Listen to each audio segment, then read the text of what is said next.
ഇന്ന് നമ്മൾ പഠിക്കാൻ പോകുന്നത് ബാങ്കിങ് ആൻഡ് ഇൻഷുറൻസിലെ ഒരു എസ് എ ക്വസ്റ്റ്യൻ ആണ്. പക്ഷെ വളരെ ഷോർട്ടായിട്ടാണ് ഞാൻ ഇവിടെ പ്രസൻറ്റ് ചെയ്തിട്ടുള്ളത്. Role of commercial banks in a developing economy.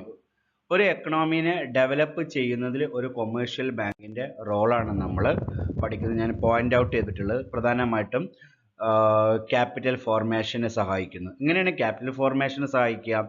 ഇപ്പം നമ്മുടെ രാജ്യത്ത് 3 സെക്ടറുകളായിട്ടാണല്ലോ ബിസിനസ് നടക്കുന്നത്. അഗ്രികൾച്ചർ സെക്ടർ ഉണ്ട്, അതുപോലെ തന്നെ ഇൻഡസ്ട്രിയൽ സെക്ടർ ഉണ്ട്, നെക്സ്റ്റ് നമ്മുടെ സർവീസ് സെക്ടർ ഉണ്ട്, IT റിലേറ്റഡ്. ഇവർക്കൊക്കെ ഒരു ബിസിനസ് സ്ഥാപനം തുടങ്ങണമെങ്കിൽ ഫണ്ട് ആവശ്യമുണ്ട്. ഈ ഫണ്ട് പ്രധാനമായിട്ട് 2 സോഴ്സസ് ആണുള്ളത്. ഒന്ന് അവരുടെ ഓൺ ഫണ്ട്, അല്ലെങ്കിൽ നമുക്ക് ലോൺ എടുക്കണം. ലോൺ നമുക്ക് ലഭ്യമാകൽ എങ്ങനെയാണ്? ബാങ്കിൽ നിന്നാണ്. അപ്പോൾ ആ ബാങ്ക് അതിനെ ക്യാപിറ്റൽ ഫോർമേഷന് നമ്മളെ സഹായിക്കുന്നു. അപ്പോൾ അവർക്ക് കിട്ടിയിട്ടുള്ള ഒരുപാട് സേവിങ്സ് അവരെ ബാങ്കിലെ ഡെപ്പോസിറ്റിൻ്റെ രൂപത്തിൽ വന്നിട്ടുണ്ട്. അതാണ് മൊബിലൈസേഷൻ ഓഫ് സേവിങ്സ്. അവരെന്ത് ചെയ്യും? നല്ല പ്രൊജക്റ്റ് ആയിട്ട് ബാങ്കിനെ സമീപിക്കുന്ന ബിസിനസ് സ്ഥാപനങ്ങൾക്കും വ്യക്തികൾക്കും അവർ ലോൺ കൊടുക്കുന്നു. അതാണ് ക്യാപിറ്റൽ ഫോർമേഷനെ ബാങ്ക് സഹായിക്കുന്നു. രണ്ടാമത് ഇംപ്ലിമെൻറ്റിംഗ് മോണിറ്ററി പോളിസി. അപ്പോൾ ഈ മോണിറ്ററി പോളിസി എന്തിനാണ് യൂസ് ചെയ്യുന്നത് മനസ്സിലാക്കണം. നമ്മുടെ രാജ്യത്ത് പണപ്പെരുപ്പം, പണച്ചുരുക്കം, അതുപോലെ തന്നെ പണത്തിൻ്റെ ലഭ്യത, ഇങ്ങനെയൊക്കെ പ്രശ്നങ്ങൾ വരും. അതായത് പണപ്പെരുപ്പം പാടില്ല, പണച്ചുരുക്കം പാടില്ല. ഇതൊരു ഒപ്റ്റിമൽ ലെവലിൽ നിൽക്കണം. ഇൻഫ്ലേഷനും പാടില്ല, ഡിഫ്ലേഷനും വരാൻ പാടില്ല. അപ്പോൾ ഈ ഒരു സാഹചര്യത്തെ നിയന്ത്രിക്കൽ മോണിറ്ററി പോളിസി ഉപയോഗിച്ചിട്ടാണ്. ഇത് നിയന്ത്രിക്കൽ ആരാണ്? റിസർവ് ബാങ്ക് ആണ്. പക്ഷെ റിസർവ് ബാങ്കിന് നേരിട്ട് കസ്റ്റമേഴ്സിനായിട്ട് കണക്റ്റഡ് അല്ല. അതുകൊണ്ട് തന്നെ റിസർവ് ബാങ്കിനായിട്ട് കണക്റ്റഡ് ആയിട്ടുള്ള കൊമേഴ്ഷ്യൽ ബാങ്ക്സിലൂടെയാണ്. അപ്പോൾ മോണിറ്ററി പോളിസീസുകൾ RBI ഇംപ്ലിമെൻ്റ് ചെയ്യൽ ആരിലൂടെയാണ്? Yes, commercial ബാങ്കിലൂടെയാണ്. അത് മനസ്സിലായില്ലേ? നമുക്കറിയാം ഇൻട്രസ്റ്റ് റേറ്റ് കൂട്ടുക, ഇൻട്രസ്റ്റ് റേറ്റ് കുറയ്ക്കുക എന്നീ കാര്യങ്ങളൊക്കെ. പിന്നെ റീജിയണൽ ഡെവലപ്മെൻറ്റ്, അതായത് നമ്മുടെ രാജ്യത്തിൻ്റെ ഒരുപാട് ഭാഗം ഇപ്പോഴും അണ്ടർ ഡെവലപ്ഡ് ആണ്. അപ്പോൾ ആ ഭാഗത്ത് എന്തെങ്കിലും പ്രൊജക്റ്റ് വരികയാണെങ്കിൽ ആ പ്രൊജക്റ്റിൻ്റെ പ്രപ്പോസൽ ബാങ്കിൻ്റെ അടുത്ത് വരികയാണെങ്കിൽ ലോണിന് വേണ്ടിയിട്ട്, അപ്പോൾ അവർ ആദ്യം നോക്കുക ഇതൊരു അണ്ടർ ഡെവലപ്ഡ് ഏരിയ ആണ്. അണ്ടർ ഡെവലപ്ഡ് ഏരിയ ആകുമ്പോൾ ആ ഏരിയ ഡെവലപ്ഡ് ആകാൻ സാധ്യതയുണ്ട്. അപ്പോൾ അവർ ഏറ്റവും കൂടുതൽ ഫോക്കസ് ചെയ്യൽ റൂറൽ ഡെവലപ്മെൻറ്റിന് വേണ്ടിയിട്ടാണ്. പിന്നെ ഇൻഫ്ലുവൻസിങ് എക്കണോമിക് ആക്ടിവിറ്റീസ്, അതായത് influencing the rate of interest, volume of credit available, ഇവൻ്റെയൊക്കെ രാജ്യത്ത് എത്രത്തോളം നമ്മൾ ഈ മോണിറ്ററി പോളിസിനായിട്ട് കണക്റ്റഡ് ആണ് എക്കണോമിക് ആക്ടിവിറ്റി. രാജ്യത്തുണ്ടാകുന്ന ആ ക്രെഡിറ്റ് വോളിയം, എത്ര ലോൺ കൊടുക്കണം, എത്ര ലോൺ കൊടുക്കേണ്ട, ഇന്ന കാര്യങ്ങൾ. ഇതൊക്കെ ആണെങ്കിൽ 8th ക്ലാസ്സിൽ നമ്മൾ ഡീപ്പായി പഠിക്കുന്നുണ്ട് ഇതെല്ലാ കാര്യങ്ങളും.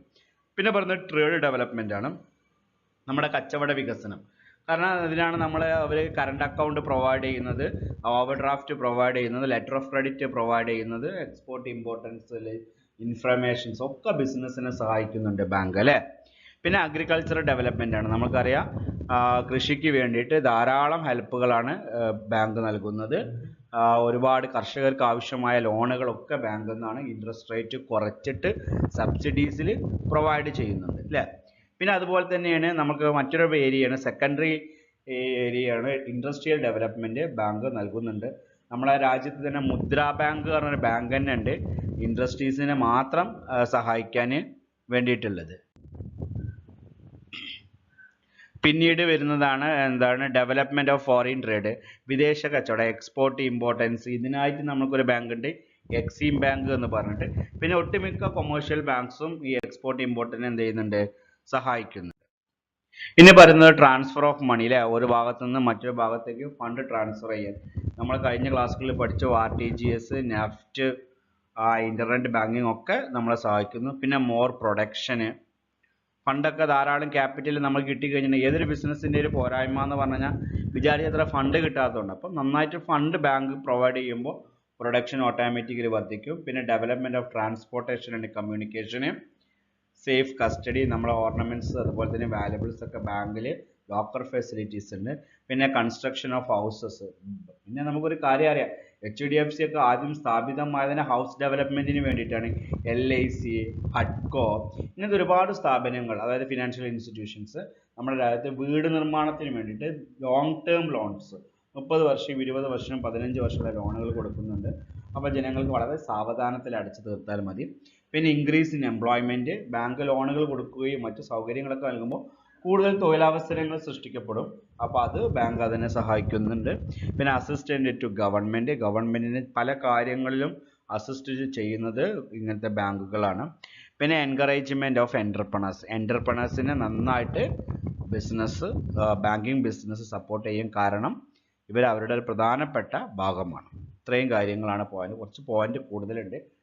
ഇതിൽ ഓരോ പോയിന്റുകളും നമ്മൾ പല ചാപ്റ്ററുകളും ഡിസ്കസ് ചെയ്തു പോകുന്നതാണ്. അതുകൊണ്ടാണ് ഇതിന് സ്പെഷ്യൽ നോട്ടും തരാത്തത്. അപ്പോൾ ഈ പോയിന്റ് ചെയ്താൽ നിങ്ങളെ ലാംഗ്വേജിൽ എഴുതുക. നിങ്ങൾ ഓവറോൾ ബാങ്കിങ് കേൾക്കുമ്പോൾ ഇതിൻ്റെ എല്ലാ പോയിന്റുകൾക്കും നിങ്ങൾക്ക് ഉത്തരം എഴുതാൻ കഴിയും. ഓക്കെ. അതുപോലെ തന്നെയാണ് promotion of export, economic prosperity, ഇതൊക്കെ ഒരു ബാങ്കിൻ്റെ ഭാഗത്തു നിന്നുണ്ടാകുന്നത്. അപ്പോൾ ഈ പോയിന്റുകളൊന്ന് മനസ്സിലാക്കുക. ഇതിലേതെങ്കിലും പോയിന്റ് നിങ്ങൾക്ക് സ്വന്തമായിട്ട് എക്സ്പ്ലനേഷൻ ചെയ്യാൻ പറ്റുന്നില്ലെങ്കിൽ എന്നോട് ചോദിക്കുക. ഇപ്പോൾ തന്നെ ചോദിക്കണം നിർബന്ധമില്ല. കാരണം നമ്മളിത് തീർക്കുമ്പോഴേക്ക് നിങ്ങൾക്ക് ഇതിനൊക്കെ നമ്മൾ ഡീപ്പായിട്ട് പറഞ്ഞു പോകും. എക്സ്പോർട്ട് ഞാൻ പറഞ്ഞു, എക്സിം ബാങ്കുകളുണ്ട്, അതുപോലെ economic prosperity, everything is possible through this kind of banking activities. Okay, നന്നായിട്ട് പഠിക്കുക. Okay, thank you very much.